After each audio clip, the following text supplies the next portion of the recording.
The Sims makes it incredibly easy to make movies. I think everyone knew that you could make movies with the game. I don't think we realized that you could tell a story. Then all of a sudden you notice, wow, there's this whole community out there that are making these movies. About a month after I bought it, I saw that someone else had made a movie with it, so I thought, hey, I can do that, and so I tried it, and now I'm still doing it. It changes everything, making movies does. Now it's a true tool. It's a vehicle of expression through movies. There are lots of different ways that people approach making movies. And my favorite ideas I've gotten from actual objects within the game, and then kind of building the set around that. I need to plot it out, I need to write it down, really just to get my, my brain flowing in terms of what I want to see visually. Don't make your stories too long. Focus on one idea and how to really expand on that one idea. My favorite movie that I made was about a flying pig. I got the idea by playing the game and seeing the flying pig, and that's pretty much all it's about. It's just different scenes of him flying through the sky. When you're building an environment for a movie, you really are going to be thinking in terms of L shapes and squares. You're going to want to make sure that it's all single story and that the second floor above that is completely empty but matching the wallpaper.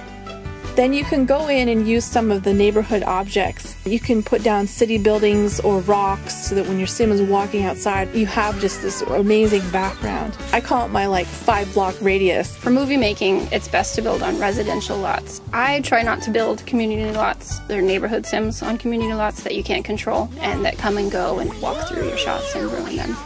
If I want somebody, to really relate to a character, I'll do a nice slow push into that character's face.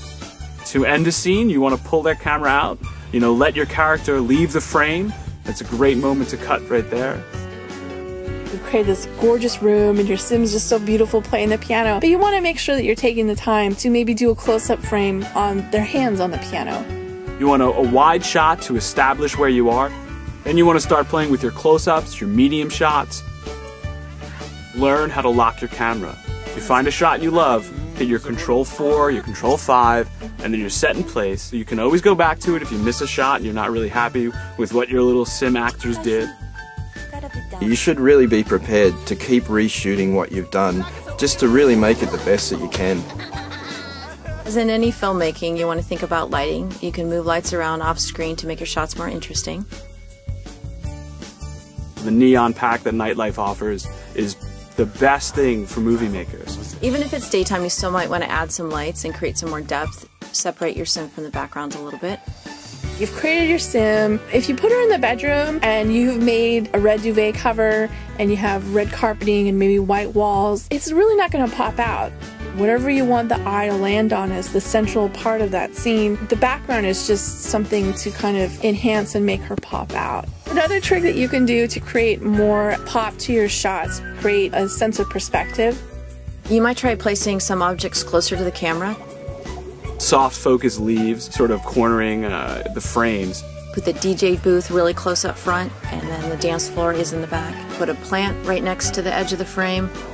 Peekaboo filming where you're actually kind of looking around that or through that. The filmmaking community has come up with some great cheats. We've created all of these objects that sort of induce these animations that otherwise take hours to draw out in the game. Editing is condensing time. You don't want to see a sim walk from the driveway, walk into the house. You pop the car door open, the sim steps out, and then walking into the front door. You just saved yourself 30 seconds. If you have people entering to a frame and exiting it, you can use the action of them leaving the frame to help you get into your next shot. You could try speeding up your shots, reversing your shots. Keep your shots moving. If you look at most movies, shots generally are never longer than a few seconds. Another really good thing to think about is your sound design. It has some amazingly great sounds in there, so really use them. Music really doesn't hurt to get it in there if you think your story needs it. The best advice that I can offer an aspiring sim movie maker, watch a lot of sim film. You get an idea of what can be done, and I guarantee you'll see something that'll trigger your own idea, your own story process. Never stop making new films. Just keep making them, because every time you do one, you'll learn something new. What it really did for me was allow me to be the armchair movie director. Sit back and direct my cast, all that crazy stuff that who am I sitting alone in my apartment have ever thought I'd be able to do.